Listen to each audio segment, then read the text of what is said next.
Le damos la palabra de bienvenida al presidente del Consejo Directivo, José Luis Araya. Muy buenas tardes a todos ustedes.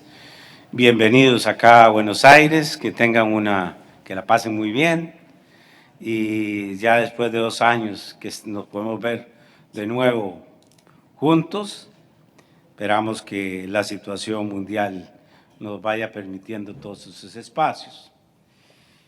Bueno, les quería señalar lo siguiente. La Asociación Internacional de Presupuesto Público les da la bienvenida a los representantes de los distintos países presentes en esta primera convocatoria presencial, luego de los desastres que sufrió y están en cursos en el mundo. Espero que esta nueva oportunidad que la vida nos brinda la aprovechemos al máximo.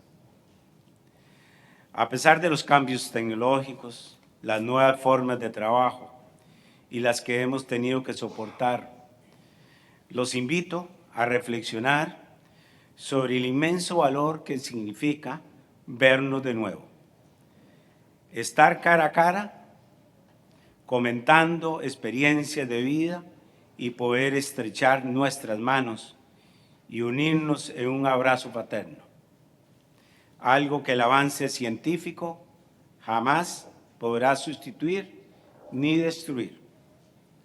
A lo largo de estos años, nuestros encuentros han logrado ser forjadores de cambios sustanciales en la modernización de nuestros sectores públicos, aún en circunstancias en las cuales no hemos sido lo suficientemente escuchados. Nuestros eventos han sido un foco a la distancia que se fue corriendo, adelantándose a los tiempos y previniendo su desarrollo en contextos políticos también comunicados y reflexionados. La participación de figuras relevantes de la política y de la ciencia ha sido nuestro constante compromiso. La participación de importantes hombres de Estado, estadistas, dirigentes de organismos internacionales, nacionales y funcionarios que, como ustedes, transmiten a diario con decencia sus conocimientos, han forjado una comunidad de ideas que nos permite vivir aún en épocas de grandes perturbaciones. La pandemia que a nivel mundial destruyó millones de vidas, el desastre de la guerra en Europa, los grandes fenómenos climáticos que están ocurriendo y están haciendo estragos por estos días en América, no han doblegado nuestro firme compromiso de proseguir con el sueño que comenzó un puñado de hombres decididos a dotar a la economía pública, en principio de América Latina, posterior a Europa y luego a otros países de todo el planeta, de los mejores instrumentos para sortear estos graves problemas. Oportunamente, al declararse la pandemia, reclamamos de los organismos internacionales la gestión de unificar esfuerzos de los países dotados de experiencias científicas para encontrar los antídotos necesarios para neutralizarla. Y además, cooperación internacional para adecuar los sistemas de salud a las exigencias del momento. Esto no fue escuchado y la carrera descoordinada en la búsqueda de una vacuna, hecho realizado en corto plazo, desató una competencia que, cooperando e intercambiando, no dudamos hubiera sido más eficiente y de menor espera para su aplicación. La otra recomendación tampoco fue atendida y los países emplearon tiempo y recursos que no tenían para adecuar los sistemas. En esto solicitamos a los países más desarrollados crear un fondo de ayuda hacia todos los países con menos posibilidades, pero eso, como lo comenté, no fue escuchado. Muchas vidas estuvieron en juego por estas imprecisiones. Por supuesto, por el diario del día después es fácil reprochar, pero nosotros como organización de la sociedad civil que tratamos de mejorar las estructuras y los procedimientos de la economía pública, venimos reclamando permanentemente la preparación de protocolos para actuar en emergencias como la que describo. No sabemos qué virus atacará, ni cuándo se puede producir un terremoto, ni cuándo puede haber un alud o inundación graves. Pero sí debemos tener marcado el camino de los procedimientos para obtener los fondos y transformar los sistemas con rapidez y adaptarlos a las circunstancias. También una coordinación a nivel internacional para ayuda entre los países es función básica de los organismos como los nuestros, pero también es básico que los sectores responsables actúen y reduzcan los riesgos. Queremos expresar que nuestro compromiso sigue flamante y lozano. Un compromiso es la entrega en tiempo y forma a una obligación que se ha contraído. Un concepto que las personas de honor deben cumplir, porque sus palabras son garantía de cumplimiento. Nuestro compromiso está en nuestra misma declaración, los valores que sustentamos y que venimos desplegando desde nuestra creación.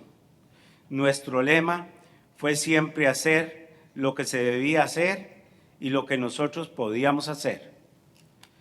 De nada vale comprometer hechos y palabras cuando no está en un régimen de cumplir. El compromiso que a diario ustedes contraen en sus países los pone de frente a esta realidad. Tomar conciencia de nuestras capacidades para resolver un problema y ofrecer una solución. Tarea de importancia estratégica. Son los que nos rodean y los que observan y aprenden los jueces de nuestras conductas. En el cumplimiento de nuestros compromisos como organización y personas, juzgamos a diario nuestra credibilidad, la confianza. La confianza como valor, el crédito a todos los niveles que necesitan instituciones y personas para que otras instituciones y personas confíen y progresamos juntos. Por eso seguiremos bregando con nuestras armas más poderosas, a abrir los países a la sociedad del conocimiento, a hacer una mejor economía pública a través de una mejora sustancial de las actividades del Estado y su organización. Hoy, el nuevo tesoro de los países está en el nivel de educación que se le provea a los ciudadanos. Las transformaciones de raíz solo las lograremos a través de más y mejor educación continua que permita rápida conversión de la mano de obra intelectual y manual. Ningún derecho sin responsabilidad. Eso aplica que el hombre debe contar con las oportunidades dentro de sus capacidades para acompañar y disfrutar los cambios tremendos que depararán los próximos 30 años. La Asociación Internacional de Presupuesto seguirá bregando. Su compromiso con el futuro es ahuyentar el miedo a los ciudadanos, que los esperan confiados que van a poder desarrollarse en ellos y sus familias. Para ello, contamos con dos elementos que ya están desarrollados y que pretendemos acordar con cada país: capacitación y cooperación técnica. Bregaremos por reformas profundas en algunos organismos internacionales para que nos podamos equivocar juntos.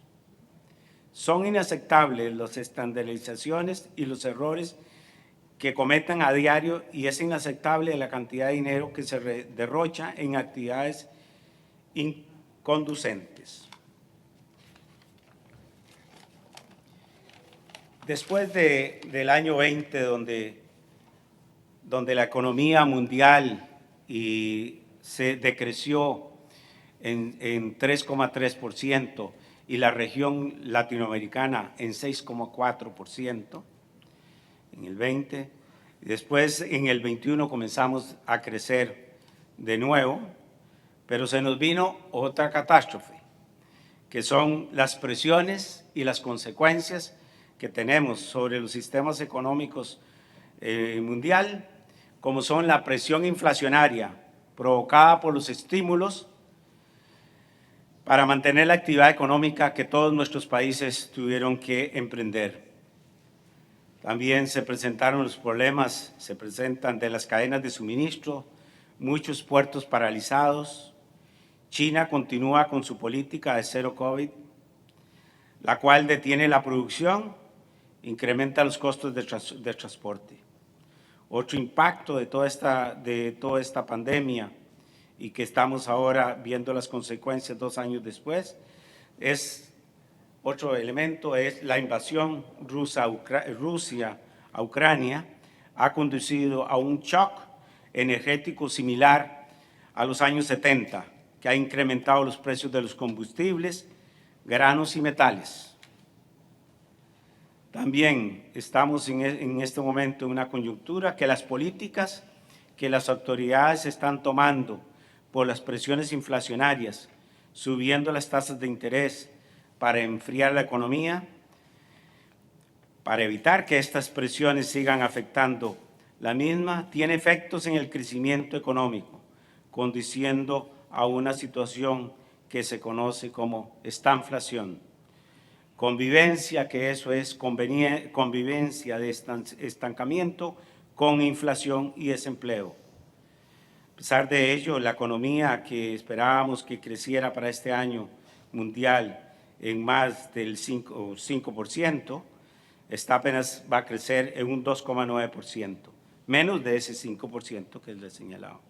Y la latinoamericana apenas un 2,5%. En esta etapa difícil de recuperación que se encuentra el mundo, conviviendo con el virus, los gobiernos deben evolucionar como gestores de servicios públicos, a buscar nuevas formas de atender a la ciudadanía en esta era digital, que se ha implantado con mayor presencia a la luz del COVID-19. Las instituciones no les queda otra salida que innovar. La pandemia dio la oportunidad de implementar modalidades virtuales y utilizar la tecnología para hacer las cosas que hace unos años no creíamos posible realizar en el sector público. Y debemos encontrar las formas de prestar mejores servicios a los ciudadanos. Es por ello que los temas que nos convoca este seminario esperamos que nos permita reflexionar a todos, y como son los mismos que ustedes tienen en sus carpetas, como el control interno en la administración pública, nuevos factores que afectan los sistemas de jubilación, el fortalecimiento de las instituciones parlamentarias en materia fiscal, el efecto de la pandemia del COVID sobre las nuevas modalidades de trabajo, la contribución de las políticas sociales, los efectos globales del conflicto bélico en Europa. Todo ello, todos esos temas, esperamos comentarlo aquí en el seminario y que nos permita llevarnos para cada uno de nuestros países qué podemos hacer como funcionarios públicos para mejorar la calidad de vida de nuestros ciudadanos. La democracia se fomenta y se impulsa con mayores y mejores políticas de educación. Hay que dar, si usted quiere democracia, de más y más educación. La educación le permite a los ciudadanos poder accesar a mejores puestos de trabajo y de calidad, bien remunerados. Por eso es que es importante que en nuestros países se fomente y se impulse las políticas públicas de educación por excelencia. Nada más, estas son mis palabras y de nuevo que este evento nos permita reflexionar sobre los mismos. Muchísimas gracias y que tengan unos días bien provechosos y que sean útiles para ustedes. Gracias. Muchas gracias.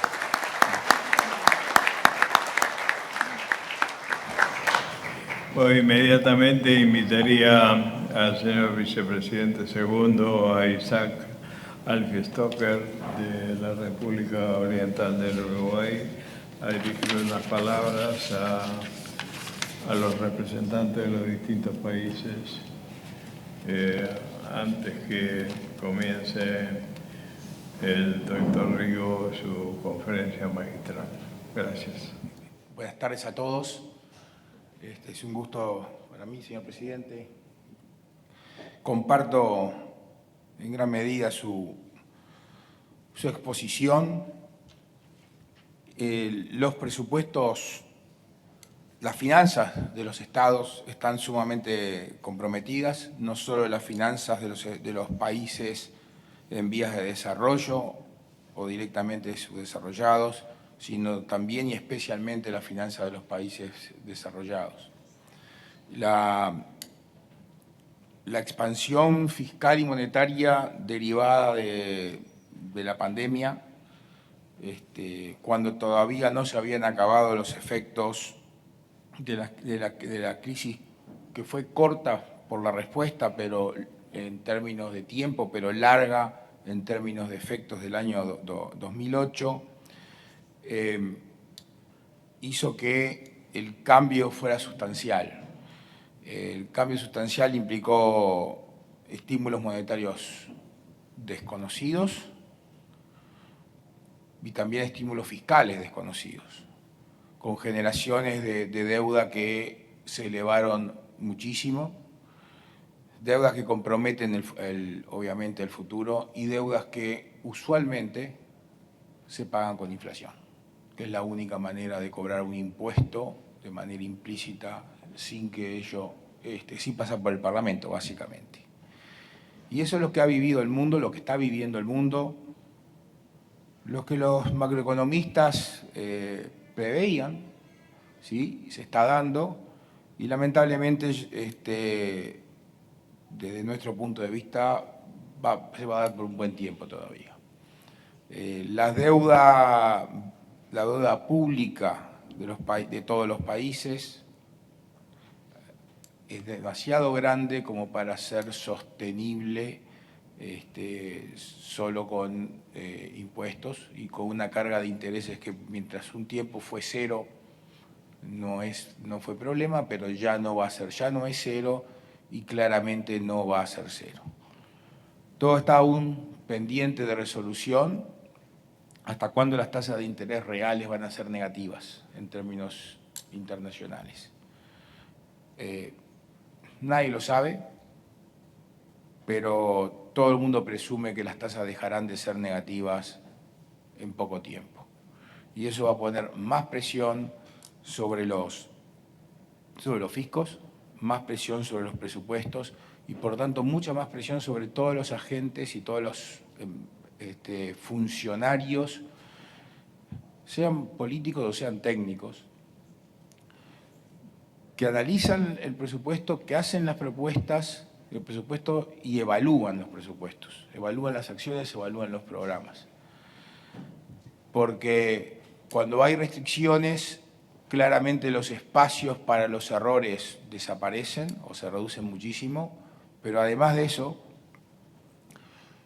los pocos recursos disponibles tienen que ser asignados de la mejor manera, y esto implica mayor estudio previo, mayores análisis de sensibilidad, mayores análisis de experiencias comparadas recientes y pasadas, porque muchas veces se presentan cosas como si fueran nuevas y no son nuevas, claramente en algún momento de la historia pasaron.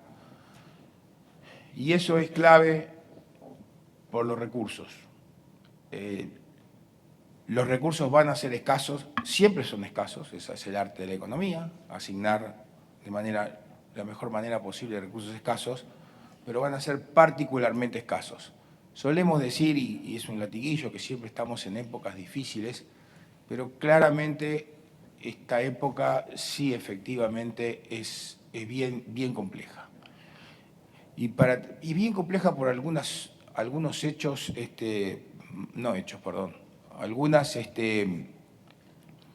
algunos datos que dan la realidad. Cuando se sale de la pandemia, uno podría asimilar la pandemia a lo que pasó una guerra, en el sentido de cuáles son los recursos que se utilizaron y cómo se utilizaron. En la Segunda Guerra Mundial, en los últimos 2 años, Estados Unidos gastó entre el 75 y el 85% del PBI, el gasto público. La deuda evidentemente volaba y quedaba prácticamente impagable. Hubo represión financiera, eso implicó cierta tasa de interés real negativa. Hubo inflación, empezó a haber inflación e inflación importante. Pero también en el mundo pasaban 2 cosas. La primera era que había una natalidad explosiva. La segunda es que el nivel de actividad después de la guerra estaba muy por debajo de su nivel potencial. La capacidad de crecer del producto era enorme y rápidamente. Estábamos muy lejos de la frontera de posibilidades de producción. Entonces teníamos la combinación de natalidad explosiva, bueno, el optimismo claramente por el fin de la guerra, economías muy deprimidas, muy lejos de su potencial. Además, represión financiera e inflación, tasa de interés real negativa, quiere decir eso, e inflación que podía venir.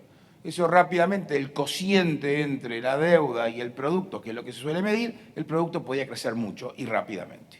Bueno, la situación actual es, si la simulamos una guerra, que es bastante parecido en los efectos de corto plazo, tuvimos represión financiera e inflación que estamos teniendo, pero el producto potencial no está muy lejos del producto actual. De hecho, claramente en 1 año y medio, 2 años, ya llegamos de vuelta a niveles superiores a lo de la prepandemia o muy parecidos y estamos pegando o sea, entramos en una tasa de crecimiento de largo plazo que claramente no puede ser 6, 7% anual ni 8% anual.